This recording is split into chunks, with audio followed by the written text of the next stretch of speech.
প্রিয় শিক্ষার্থী বন্ধুরা, তোমাদের সকলকে স্বাগত জানাই অপূর্ব মান্না হোম টিউটর ইউটিউব চ্যানেলে। তো আজ আমরা নতুন একটি বিষয় নিয়ে ক্লাস করব। সেটা হচ্ছে তোমরা যারা দশম শ্রেণীতে পড়ো, তোমরা যারা 2025-এ মাধ্যমিক দেবে, তোমাদের এই মাধ্যমিক পরীক্ষাকে লক্ষ্য করে আমি ভূগোল বিষয়ের 2 নাম্বার, 3 নাম্বার, 1 নাম্বার, 5 নাম্বার মান বিশিষ্ট যে সমস্ত প্রশ্নগুলো রয়েছে তার প্রশ্ন উত্তরের ক্লাস করাচ্ছি। ঠিক এমনিভাবেই আজ আমি একটি ক্লাসের কনসেপ্ট নিয়ে এলাম তোমাদের সামনে। দেখো, ক্লাস 10 জিওগ্রাফি লেখা রয়েছে, 2 marks question and answer notes লেখা রয়েছে। একটি নোটস দিচ্ছি, অ্যারোসল বলতে কী বোঝো, এই প্রশ্ন একটি গুরুত্বপূর্ণ প্রশ্ন। প্রত্যেক বছর তোমাদের মাধ্যমিক পরীক্ষায় কিংবা মাধ্যমিক পরীক্ষার আগে যে তোমাদের টেস্ট পরীক্ষা হবে, সেই টেস্ট পরীক্ষায় কিংবা তোমাদের যে সেকেন্ড সাবমেটিভ হবে সামনেই, তো সেকেন্ড সাবমেটিভেও আসি। এটা একটা গুরুত্বপূর্ণ প্রশ্ন, ভিভিই করে রাখবে। তো দেখো, অ্যারোসল বলতে কী বোঝো বা অ্যারোসল কি, এই প্রশ্নটা আরেক প্রকার ঘুরিয়ে এভাবে তোমাদেরকে লিখতে দিয়ে দেয়। এই যে দেখতে পাচ্ছ অথবা দিয়ে দেওয়া রয়েছে, তো উত্তরটা লিখবে এভাবেই তোমরা স্টেপ বাই স্টেপ, আমি এখানে যেমনটা দেখাচ্ছি।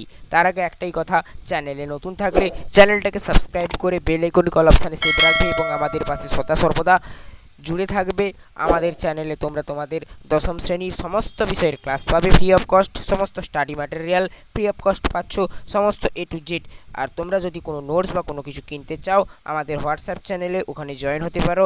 লিঙ্ক এই ভিডিও ডেসক্রিপশানে দেওয়া রয়েছে। হোয়াটসঅ্যাপ চ্যানেলের লিঙ্কে ক্লিক করে হোয়াটসঅ্যাপে যুক্ত হয়ে যাবে। ওটা একটা চ্যানেল, ওখানে সমস্ত প্রকারের নোটস এবং এ টু জেড সরবরাহ করানো হয় এবং ওখানে গিয়ে ফলো করে নেবে, ঠিক আছে? তো দেখো, অ্যারোসল কি লেখা রয়েছে, সংজ্ঞা ফার্স্ট তোমরা দেখতেই পাচ্ছ, এভাবে পরীক্ষার খাতায় তোমরা দেবে।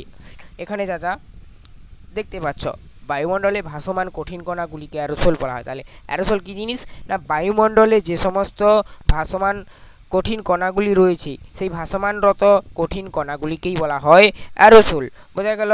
উৎসাহ, এবারে দেখো উৎসাহ মানে কি না, অ্যারোসলটা কোথা থেকে সৃষ্টি হয়, সৃষ্টিটার কথাটাই এখানে উৎস হিসাবে ধরা হয়েছে। দেখো কি বলা রয়েছে, ভূপৃষ্ঠের ধূলিকণা, আগ্নেয়গিরির ছাই, সমুদ্রের লবণকণা, ফুলের রেণু প্রভৃতি হচ্ছে অ্যারোসলের উৎস, বা এগুলো থেকেই কিন্তু অ্যারোসলটা সৃষ্টি হয়। বোঝা গেল? এরপর দেখো উপস্থিতি, বায়ুমণ্ডলের নিচে। এখানে দেখো উপস্থিতি মানেটা কি একটু বলে দিই। উপস্থিতি মানে কোথায় অবস্থান করে অ্যারোসলটা, এটা তো তৈরি হচ্ছে কোথা থেকে বুঝলাম, উৎসটা।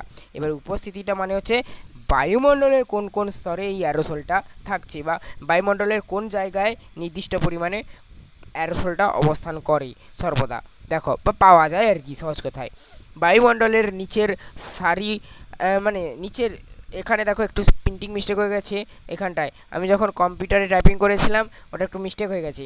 ওটা হবে স্তরে, বায়ুমণ্ডলের নিচের স্তরে অ্যারোসলের উপস্থিতি বেশি, উচ্চতা বাড়ার সাথে সাথে পরিমাণ হ্রাস পায়।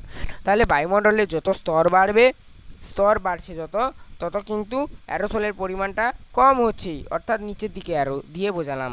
আর বায়ুমণ্ডলের নিচের স্তরে এই অ্যারোসলের পরিমাণটা সব থেকে বেশি থাকে, মানে নিচে একদম যে স্তরটা রয়েছে, একদম ফার্স্ট যে স্তরটা, নিচের স্তরটা, সেই স্তরটাই কিন্তু অ্যারোসলের পরিমাণটা বেশি। তারপরে যত উপরের দিকে যাবে তত অ্যারোসলের পরিমাণটা কমবে।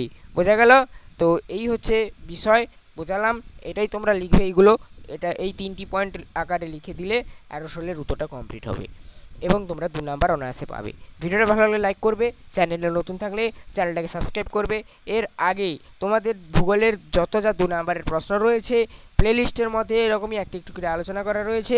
সমস্ত ক্লাসগুলো দেখো প্লেলিস্টের মধ্যে পেয়ে যাবে। প্লেলিস্টের লিঙ্ক এই ভিডিও ডেসক্রিপশনে দেওয়া রয়েছে। Class 10 geography 2 marks question and answer notes নামে একটি প্লেলিস্ট তৈরি করা রয়েছে। প্লেলিস্টের নামটা এখানে আমি দিয়ে দিয়েছি তোমাদের বোঝানোর সুবিধার্থে। বোঝা গেল? তো এই অবধি সবাই ভালো থেকো, দেখা হবে নেক্সট ভিডিওতে।